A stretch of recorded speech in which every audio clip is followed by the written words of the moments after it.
Bismillahirrahmanirrahim. Alhamdulillahi rabbil alamin wa bihi nasta'in.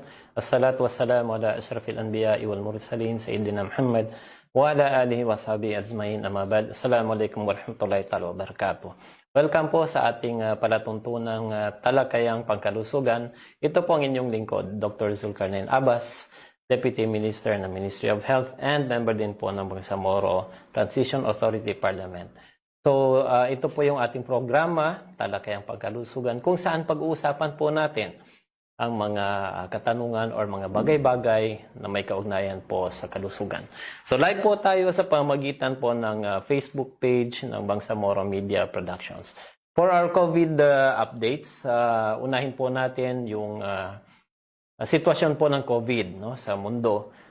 Kung nakikita natin dito, so pagdating po sa COVID, as of July 23, 2020, COVID situation po sa mundo, meron tayong 15,227,526. So, umabot na po tayo sa 15 million cases worldwide. Meron pong 623,383 na mga deaths. Okay? So, yun po yung ating sitwasyon po sa COVID worldwide. Pagdating po sa Pilipinas, meron po tayong 74,390 confirmed cases at 1,871 deaths. So, ibig sabihin, yung case fatality rate or yung porsyento po ng mga namamatay mula po sa COVID-19 ay nanatili pong nasa 3% po lamang. Okay. So, dito po naman po tayo dumako sa sitwasyon natin sa BARM. Meron tayong 416 confirmed cases at 8 deaths. No? So, 416 po yung mga nag-positive at 8 po ang namatay mula rito. So, that is around 2% case fatality rate or yung mga porsyento po ng mga namamatay sa COVID-19 dito po sa BARM ay nasa 2% lamang po. Okay? So, kung ating hihimay-himayin, meron po tayong mga cases sa Maguindanao. For example, we have 37 confirmed cases sa Maguindanao. Meron tayong 170 sa Lanao del Sur and Marawi, 78 sa Basilan and Lamitan, Tawi-Tawi na nananatili pong isa, and 10 po yung confirmed cases sa Sulu. Meron tayong 120 na confirmed cases na mga locally stranded individuals. Yan po yung mga LSIs na nakuha po from Manila at napunta po sa Cagayan de Oro at dito po sila napunta sa Maila, Sultan Kudarat. So, 100 locally stranded individuals at alhamdulillah, ngayong araw or bukas, no? Bukas magtatapos na po yung kanilang quarantine, inshallah. At mula po sa 120 individuals na to, wala pong nag-positive or wala pong nakadevelop na symptoms. So, lahat po sila positive, pero hindi po sila nag-develop ng symptoms. So, inshallah po, by Monday, ine-expect po natin, inshallah, na dahan-dahan na po natin silang isi-ship papunta po sa Basulta area, sa Basilan, Tulu, and Tawi-Tawi. And I believe the first 50 batches will be sent, no? So, okay. So, yun po yung ating sitwasyon pagdating po sa ating mga confirmed case. Dito po sa atin sa Maguindanao or sa sa BARM, no? Okay. So, for the updates po, alam naman po natin, nagsimula na yung ating polio campaign noong July 20 po. No? So, tatakbo po ito hanggang August 2, August 5, no? Depende po sa dami ng makukuha po natin. Dahil meron po tayong target na inaabot. So, matatanda ang last year, nagkaroon po tayo ng polio outbreak dito po sa Pilipinas at nagkaroon po ng series ng mga pagbabakuna, no? So, ito na po ang panghuling yugto ng pagbabakuna natin para po ma-declare na polio-free ang Pilipinas once again. So, yun po yung hinahabol natin, no? Kasi pag hindi po tayo na-declare na polio-free Philippines, pagkatapos po ng last round na ito ng pagbabakuna ng polio, most probably po, yung polio is magiging integral part na po yan ng programa ng immunization. Ibig sabihin, tuloy-tuloy na po yung pagbabakuna ng polio. So, hanggang maging polio-free ulit ang Pilipinas. So, inshallah, sana let us hope na yung babalik or manumbalik po ang Pilipinas sa pagiging polio-free. So, ngayong buwan po, sineselebrate natin, pinagdiriwang po natin yung National Breastfeeding Awareness Month. So, yun po yung ating tatalakayin ngayong araw, no? Ngayong linggo. So, yung ano ba ang makukuha po ng nanay sanggol sa pagpapasuso or ano yung mga benefits ng pagpapasuso sa sanggol mula sa ina. Okay, so unahin po natin, sisimulan po natin itong paksa natin. Meron pong aya dyan sa Quran. Sabi ng Allah subhanahu wa ta'ala, A'udhu billahi minasyaitanir rajim, Bismillahirrahmanirrahim, wal walidatu yurdi'na awladahunna hawlaini kamilain. Liman arada an yutimma rada'ah. So, ibig sabihin nun, yung mga nanay, maaari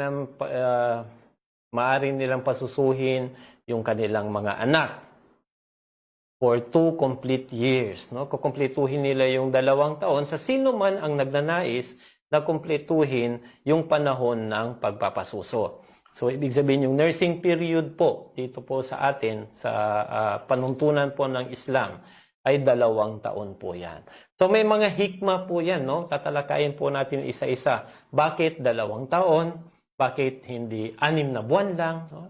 Bakit hindi 3 buwan lang? No? Okay, so hindi bakit 1 taon lang? So pag-uusapan po natin yan ngayong araw.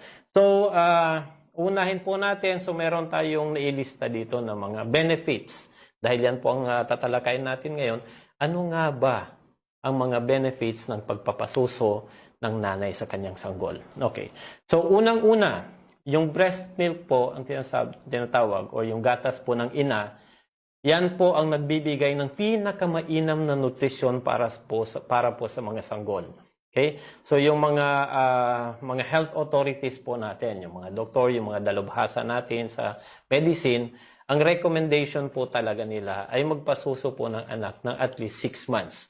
6 months. Then, continuous breastfeeding po. After 6 months, itutuloy po yung continuous breastfeeding for at least, pinakamababa po, 1 year. At sa atin pong panuntunan sa Islam, kukumpletuhin po natin hanggang 2 taon lamang po. Okay? So, pagdating ng 6 months, pwede na pong mag-introduce ang nanay ng solid foods, no? Dahan-dahan. So, yung iba gumagamit po ng mga binibili like yung mga Cerelac or kung ano dyan. Yung iba naman gumagamit po ng gulay, no? Yung mga mashed potato. So, ang sanggol po for the first 6 months ng kanyang buhay ay kompleto na po yung kanyang nutrisyon sa gatas ng ina. Ibig sabihin, hindi mo na po kailangan dumagdag ng kahit na ano pa pong vitamins dahil nandyan na po sa gatas ng ina ang lahat ng nutrition or nutrients na kinakailangan ng sanggol in the first 6 months. Okay? So, kung ano nga po, actually, depende po. So, for example, so first months of life, yung gatas ng ina, yan po ay nagbabago. Depende po sa pangangailangan ng sanggol, no? So, alhamdulillah, masyaAllah. Isipin natin kung paano po ginawa ng Allah subhanahu wa ta'ala itong arrangement na ito. Kung saan magbabago yung gatas ng ina, depende sa pangangailangan ng sanggol, no? In the first months. Okay, so usually in the first days, pagkatapos pong manganak, no? So usually yung gatas ng ina ay medyo yellowish siya at medyo sticky, no? So medyo malapot po 'yon at medyo madilaw-dilaw, no? So ang tawag po doon ay colostrum. Usually ang ibang mga ina pag nakita po nila 'yon, tinatapon po 'yon. Hindi po ganoon. Dapat pag meron po makita ganoon, manilaw-dilaw na gatas and medyo sticky, malapot, yun po ang ipainom kaagad sa sanggol. Bakit? Dahil yun po ay loaded ng mga nutrisyon. So marami pong mataas po yan sa protina, mababa po sa sugar, at marami pong beneficial compounds or vitamins na nandyan po sa tinatawag natin na yan na unang gatas na tinatawag nating colostrum. So yan po ang pinakamainam, pinaka-ideal po na pagkain ng sanggol sa unang pagpapasuso po sa kanya. So pagkaraan po, magkakaroon po ng lalabas na po yung regular milk ng ina kung saan hindi na siya dilaw kundi puti na po siya, magputi-puti. Then yun, tuloy-tuloy na po. Pero importante po talaga yung unang gatas na lalabas kay mami o kay nanay para po dahil yun po ay loaded ng mga vitamins and minerals. Okay, so yun po yung una nating reason. No? Pangalawa, na benefit po ng pagpapasuso sa sanggol galing kay nanay is yung gatas ni ina or gatas po ng nanay, naglalaman po yan ng antibodies. Ano nga itong antibodies? Ang antibodies po, ito po ang panglaban po sa mga viruses, sa bacteria. In short, ito po ang panglaban sa infection. Dahil po ang sanggol, hindi pa po talagang nag-mature yung kanyang resistensya. Hindi pa ganun kalakas yung kanyang resistensya dahil sanggol nga lamang siya. Saan niya kukunin yon? Doon niya po kukunin yan sa gatas ng ina. Unlike kapag yung sanggol, pinapa-dede, no? Pinapasuso, galing po sa commercial milk, yung mga milk substitute, yung nabibili. Yan po ay walang lamang antibodies. Okay? So, ibig sabihin, wala po siyang laman ng mga antibodies na maglalaban sa infeksyon. Kung kaya't mas mainam po talaga na breast milk po talaga. So, ang tawag po doon sa antibody po na nandyan sa gatas ni ina ay yung tinatawag nating immunoglobulin A. Okay? So, meron din pong mga ibang antibodies nandyan, pero karamihan po ay immunoglobulin A. So, itong immunoglobulin, ito po ang tutulong sa resistensya ng sanggol. Okay? So, ang bottom line po noon is yung gatas ng nanay ay loaded po yan ng mga antibodies or panlaban po sa infection. Okay, so pangatlo, yung pagpapasuso galing sa nanay ay pwede pong magpababa ng sakit o yung risk po na magka-develop po ng mga sakit. Like for example, usually yung mga sanggol, pwede pong mag-develop yan ng middle ear infection, no? Infection po sa loob ng tenga.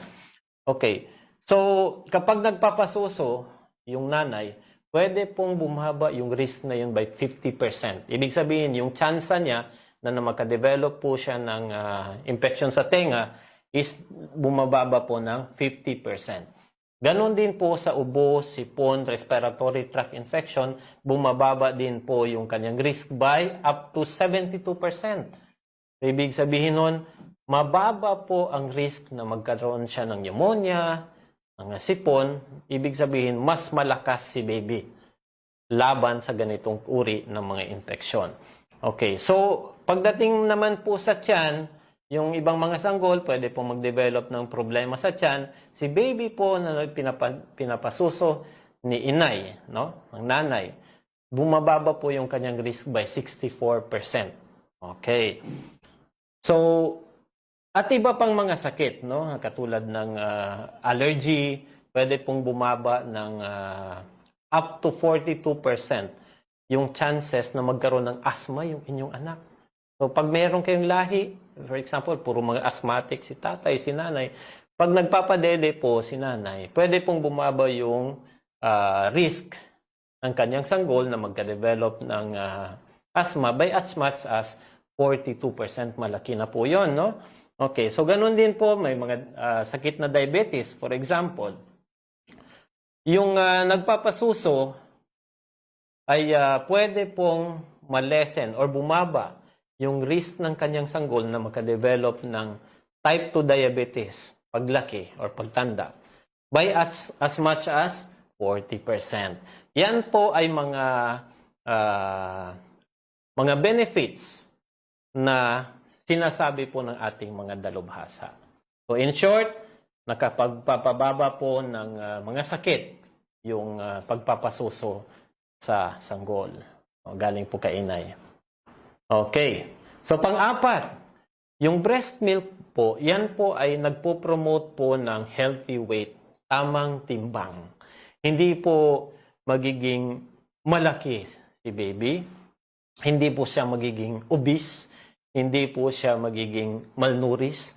Inshallah, siya po ay nasa tamang timbang. Inshallah. So, yun po na yung pang-apat. Okay, pang-lima, na pag-alaman po ng ating mga dalubhasa na yung mga bata po na pinasuso ni inay nung siya ay sanggol, siya ay lalaking mas matalino kaysa sa mga sanggol or mga bata na binigyan po ng yung breast milk substitute or yung mga commercial po na mga gatas. Okay, so meron po dyan mga advertisement na keso may mga ganito, may ganyan, yung kanilang breast milk, yung kanilang mga gatas, pero wala po talagang tatalo sa breast milk, no? Yung gatas ni inay.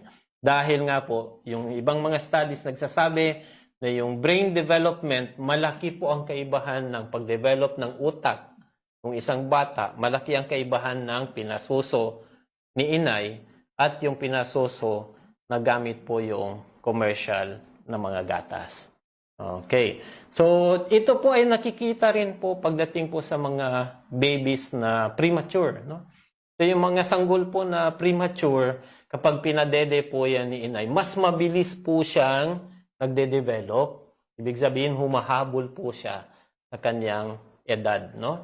Unlike po yung mga premature na pinadede po ng commercial na mga gatas, mas malaki po or mas marked po yung improvement ng batang premature kapag siya po ay pinadede ni inay. Okay, pang-anim, ito naman po ay benefit na hindi po sa sanggol na pupunta, kundi sa nanay. Ano po yun? Yung breastfeeding daw po, pwede po daw makatulong sa pagbabawas ng timbang ni inay. Okay, so nakakatulong po ito sa mga health conscious or figure conscious na mga nanay. Okay? So, nakakatulong po yung pwede pong magkapagbawas ng tibang or pwedeng lumiit si nanay or hindi siya masyadong magiging mabigat, hindi siya tataba kapag siya po ay nagpapa-breastfeeding. Okay. Bakit po yun? No? Dahil po sa hormonal changes. No? Sabi nila yung mga nagpapasusong mga nanay, nag-change po yung kanilang appetite. Okay, so mas prone po sila na mag-store ng fat, yung mga kanilang taba sa kanilang kinakain, ayan po ay nagagamit para gumawa po ng gatas. Unlike po doon sa mga pasintabi po, no, doon sa mga nanay na masyadong malakas kumain at hindi po nagpapa-breastfeeding, yung kanilang fats na nakukuha po doon sa pagkain, yan po ay nai-store, nalalagay saan po? Dito po sa mga bilbil. Okay? So dito po sa katawan. Pero yung nagpapasuso, yung nanay na nagpapasuso sa kanyang sanggol, yung fats po na nakukuha niya, napupunta po yan sa paggawa ng gatas. Okay. So alhamdulillah. So ibig sabihin po, mas malaki po ang chances na si nanay na nagpapasuso ng kanyang sanggol ay mas magiging sexy. Okay? So, ganun po yung bottom line nun. Okay. Pang-pito. Sinasabi dito, breastfeeding helps the uterus contract. Okay. Alam po natin, kapag si nanay, sa kanyang pagbubuntis, lalaki po yung kanyang uterus. Okay? So, yung kanyang matres po, lalaki po yan. Hanggang pupunuin niya po yung abdomen or yung tiyan, no? Yung abdomen. Pupunuin niya po dahil malaki na po, dahil may laman ng sanggol. Paglabas po ng sanggol, liliit ulit si uterus. Ngayon, kapag yung nanay na nagpapasuso ay, dahil nagpapasuso siya, yung kanyang brain, no, yung central nervous system natin, nagsisecrete po yan ng tinatawag na oxytocin. Okay. So meron pong dumadami po dahil po sa pagpapasuso niya sa kanyang sanggol, dumadami po yung oxytocin level sa kanyang katawan. Isa sa epekto po ng oxytocin is pinapakontract niya yung uterus. So ibig sabihin, yung uterus o yung kanyang sinapupunan or mattress, no? Yan po ay babalik po sa normal kapag or mas mabilis pong bumalik sa normal yung kanyang mattress at mas nagiging malusog yung kanyang mattress dahil po sa pagpapasuso, no, sa kanyang anak. Okay. So, isang reason din po ito kung bakit paglabas ng sanggol, ini-encourage po natin na magpadede na po, magpasuso na po yung nanay. Bakit po? Dahil po yung oxytocin na yon, sinabi natin na dahil natitrigger nung pagdede nung bata, yung paglabas ng oxytocin sa katawan, at yung oxytocin na yon, yun yung reason kung bakit magko-contract yung uterus o yung mattress ni nanay. So, maliban po sa magiging masigla or babalik sa normal, dahan-dahang babalik sa normal yung uterus, ito po ay nakakapagpigil ng excessive bleeding, no? So, hindi po duduguin ng marami or mas mabilis pong huminto yung pag-bleed po ni nanay dahil po sa kanyang pagpapasuso. Okay. Pangwalo, kalimitan po nangyayari na meron tayong tinatawag na postpartum depression. Ito ay may mga cases po tayo na ganito kung saan pagkapanganak, si nanay ay nakakaramdam ng depression or pagkalungkot. No? Yan po ay isang syndrome, no? Yung tinatawag nating postpartum depression. Yan po ay nakakaapekto sa mga nanay, around 15% po ng mga nanganganak. So, 15% ng mga nanganganak usually nagsasuffer po or nakakaramdam ng tinatawag nating postpartum na depression or pagkalungkot after po ng panganganak. Pero, nung napansin po nila, yung mga nanay po ng mga nagbe-breastfeeding. So, most likely, hindi po sila, mas malaki pong chance na hindi sila po makapag-develop ng postpartum depression kesa po doon sa mga nanay na hindi po nagpapasusukan sa kanilang mga sanggol. Okay? So, ang sinasabi dito, ito ay isa rin sa mga side effect nung tinatawag natin na oxytocin. So, maliban sa yung oxytocin, pinapabalik niya sa normal na size at saka function yung uterus or yung mattress ng nanay. Yung oxytocin po, yan din po ay mainam na panlaban para po laban po sa postpartum depression. Okay. So, nakita rin po nila na yung pagpapasuso, ito po ay epekto din po ito sa nanay, no? So, yung pagpapasuso, pagpapadede po ng nanay sa kanyang sanggol, dahil po doon, bumababa po yung risk na magkaroon siya ng mga sakit, katulad po ng cancer at iba pang mga sakit. So, nakita po nila kapag nagpapadede po si nanay, bumababa po yung risk niya ng breast cancer at saka ovarian cancer, no? So, yung cancer po sa suso at saka yung sa cancer po sa ovaries, yan po ay bumababa kapag yung risk ng nanay ay bumababa po, no? Kapag siya po ay nagpapadede. Okay, so magandang kwan din yun. So maliban po sa cancer, at breast cancer at saka ovarian cancer, nakita rin po nila na kapag mas matagal pong nagpadede si nanay, like for example 2 years siyang nagpadede, so bumababa po yung risk niya ay hanggang 10 to 50% na lang na magkaroon siya ng hypertension, rheuma, okay, heart disease, at type 2 diabetes. So mainam po yun, no? So isipin po ninyo, kapag meron pong lahi ng high blood, diabetes, arthritis, sakit sa puso, no?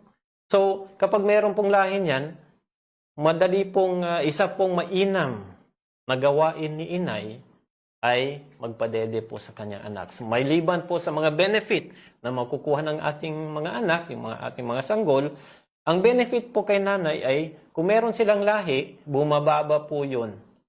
Ang magiging chance na lang po nila ay hanggang 10 to 50% na lang po na mag-develop ng ganong klaseng sakit. Okay. Pang-sampu, alam naman po ng mga nanay ito. So yung breastfeeding po ay this prevents menstruation. So hindi po magkakaroon ng mens si nanay. At dahil hindi siya magkakaroon ng mens, hindi po masusundan agad si baby. Kung kaya't itong pagpapasuso ay ginagawa na rin po ito na isang contraceptive. This is a part of the natural family planning method. So ito yung isa sa pinakamainam na family planning method, magpasuso sa sanggol hanggang 2 taon. So inshallah, dahil hindi siya magkakaroon ng menstruation, hindi siya mabubuntis agad, magkakaroon ngayon ng time. No? Magkakaroon ngayon ng panahon ang matres ni inay na bumalik or manumbalik sa dating sigla, dating laki, kung saan magiging ready na siya.